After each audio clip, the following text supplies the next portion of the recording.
Je vais te parler du sidechain aujourd'hui. Le sidechain, ouais. Ce fameux terme qu'on entend partout sur Internet, dans les tutoriels, etc. Pourquoi j'ai eu l'envie de faire cette vidéo, de parler de ce sujet-là? Parce que j'ai repensé à une ancienne conversation que j'ai eue avec un ancien prof.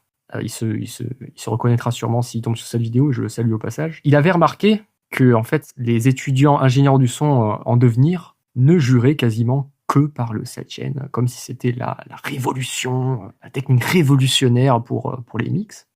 Et en fait, ouais, c'est vraiment étonnant que ça prend autant d'ampleur, alors que ça ne devrait pas du tout prendre autant d'ampleur. À la base, le sidechain, et je parle bien sûr de l'effet de pompage du kick et de la basse, hein, qu'on soit clair, c'est démocratisé entre autres par Daft Punk, et ensuite c'est rentré dans l'esthétique électronique, etc. Mais le problème, c'est que aujourd'hui, c'est plus vraiment tant un effet artistique, c'est carrément devenu une technique de mix pour laisser de la place au kick, en faisant pomper la basse, justement. Et là, ça pose un problème.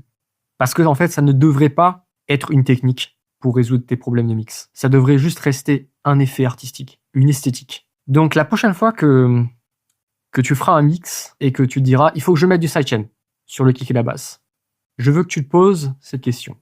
Est-ce que le sidechain, donc cet effet de pompage, je parle bien de cet effet de pompage appuyé, audible, est-ce que ça fait partie de l'esthétique du morceau sur lequel je travaille? Si ta réponse est oui, pas de problème, utilise-le.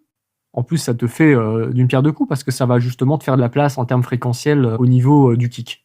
Par contre, si ta réponse est non, alors là, je t'invite à te poser la question suivante. Pourquoi j'ai eu l'idée, l'envie de mettre du sidechain? Et si ta réponse est parce que un tutoriel ou des tutoriels m'ont dit de le faire, alors là, il y a un problème. Tu n'as pas besoin de sidechain pour résoudre un problème technique. Et je pense que du coup, il serait temps de désapprendre et, au passage, de me suivre pour apprendre des techniques et des vraies connaissances qui t'apporteront réellement quelque chose.